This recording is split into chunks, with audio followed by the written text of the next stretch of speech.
Y'all know I gotta get him. My boy got on the walk with me, Lord. Yeah, walk with me. He don't even care about it.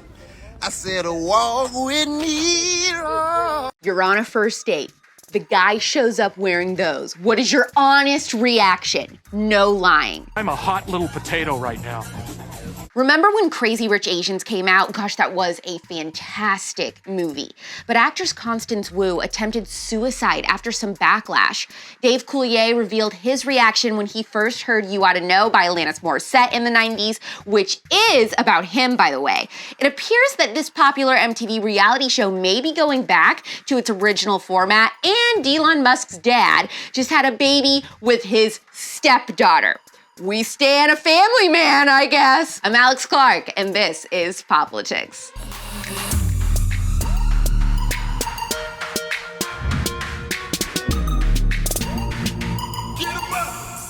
Constance Wu is not only talented, but breathtakingly beautiful too. Although that doesn't mean she's infallible. And she's letting everyone know by coming out of hiding after 3 years with a new memoir called Making a Scene. I'm sorry to tell you, but Rachel has been lying to us about her family and her mother.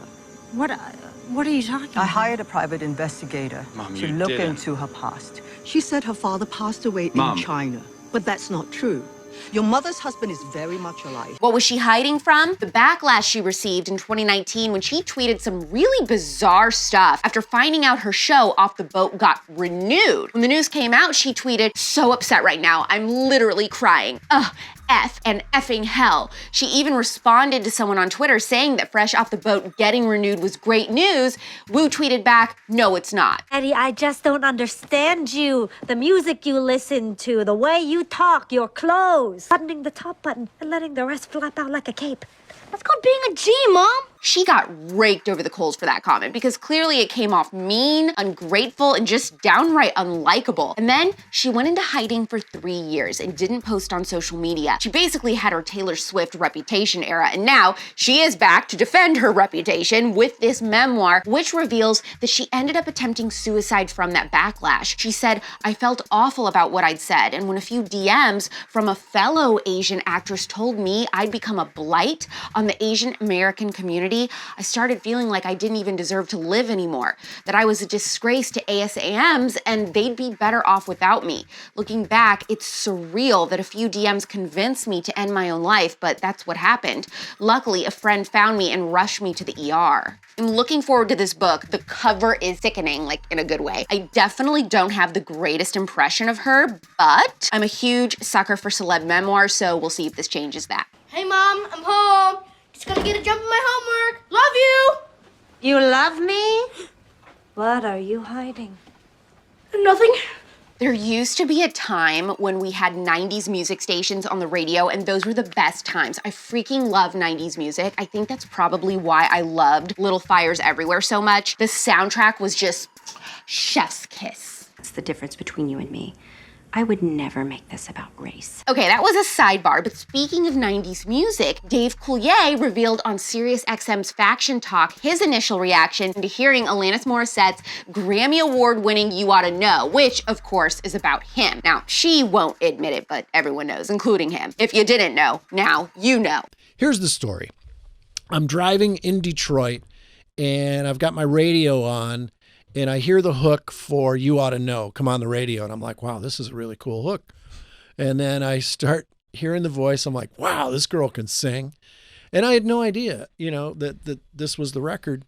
And hey, I gave someone a cross. And then I was like, I'm listening to the lyrics going, ooh, oh no.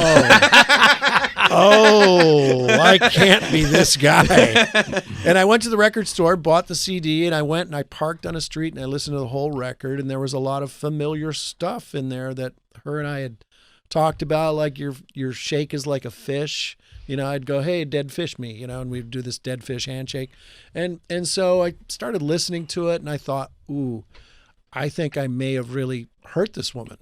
And that was my first thought. It wasn't until this interview that I discovered Dave was 33 and Alanis was 18 when they dated. I see. I don't even get how this show is still on in 2022, but Max is coming back to Catfish. He's been doing, I don't know what, for like 3 years. So if you're a Catfish fan, that's big news for you. But what I don't get is how this show even still has an audience. Like when it first came out, it was dumb, but at least plausible for someone to say, oh, sorry, I can't webcam tonight to show you my face or whatever. But now, if you can't tell you're being catfished, there's no hope for you. Did you create that psychology group to lure people in to then like mess with them and carry on fake relationships with? You know, I took advantage of the fact that I had this group up. Yeah, no, let's add this other account of mine in there and let's see who we can mess with, you know? I don't have patience for that show anymore because it's just inexcusable at this point. However, in its heyday, it did bring some real gems. Like, I do not know how Neve and Max didn't pee their pants during this episode. Can we hear the voice right now? I mean, I don't know what's going on. You know, a lot of things have been changing in my life. Wow. That's good. Yeah. It's pretty good. Look, it's the Musk family. Something is in the water with these men, and as Dr. Leah Gordon would say, I think it's messing with their hormones. Because now it's come out that Elon's dad, Errol Musk, has a secret love child with his own stepdaughter. The dad is in his late 70s, by the way. I'm gonna be sick. I think it's the second baby he's had with her, but also, he fathered his own children's half-siblings with their half-sibling, who was his stepdaughter from the age of 4. Don't think unnatural thoughts about your cousin, Rose. This is an unconventional way to bring back the nuclear family and populate the Earth, but they're walking the walk, I guess. Need my sister and my daughter. Every Monday, I answer questions sent in from you to me to answer. Could be anything personal, political, whatever. And you just do that from the link in our bio. It is time for Pop Quiz. Katie from Ohio wrote in to say, have been a fan of yours since your time in Indy and your radio show. I only tuned in because of you. Would love to know the tea about prior co-hosts, likes and dislikes, and your thoughts about how it all went downhill once I left. P.S. She said, so happy you found your calling and leveled up. DM me and I'll answer this because it's way too long of a story. And for the people that aren't familiar with my past radio shows, it'll just bore them, but I'll tell you. Put some respect on my name. You understand me? When y'all saying my name, put some respect on it. Jillian from California asked, would you ever consider having a guest host on the POPlitics show on days when you're gone? And is there a list someplace with all the conservative businesses that you promote on the POPlitics Instagram or show? Okay, so there's no list, there's no master list. I get asked this literally every day, multiple times a day. There's no master list of conservative businesses. Like, I don't have the time to put that together. My staff doesn't have the time. It changes every day. Like, I don't know. Like, there's been a lot of comment threads in the CUTEservatives Facebook group that you can search for and find. As far as, you know, having a guest fill in for me, the truth is to have a fill-in guest when I'm gone for a long period of time would be pretty much impossible. I pick the stories we talk about. I write my own scripts. I pick the majority of the clips in the show. The truth is, I don't think there is anyone else in the conservative movement who could do all that. It's a lot of work. Michaela from Texas wants to know, what are your 3 most hated foods? Lasagna, lasagna, lasagna. 2.5 years ago, I put some lasagna in a Tupperware, and it's been in the basement ever since. Today, it's finally time to open it up and take a look. To nobody's surprise, it smelled absolutely awful, but I was actually kind of amazed at how much it still resembled lasagna. This is the last episode of POPlitics until Tuesday the 26th, because SAS is this week. I'm very excited to see my CUTEservative gang again. I think I'm gonna do a little CUTEservative Tampa meetup also, if you're involved in the Tampa CUTEservatives group. If you haven't yet, don't forget my spillover interview with the Kehlani kicker, Christian Walker, on Apple Podcasts and Spotify is out. This is a fantastic episode where Christian reveals things he's never told anyone. Listen and discuss. I will be waiting. Heart this episode of POPlitics or give it a big ol' thumbs up. Let me know in the comments if you're a Constance Wu fan. If Elon's family situation is just a little wackadoo for you, DM a friend this episode. Ask them if they'd go out with the guy in the intro video and click that save button.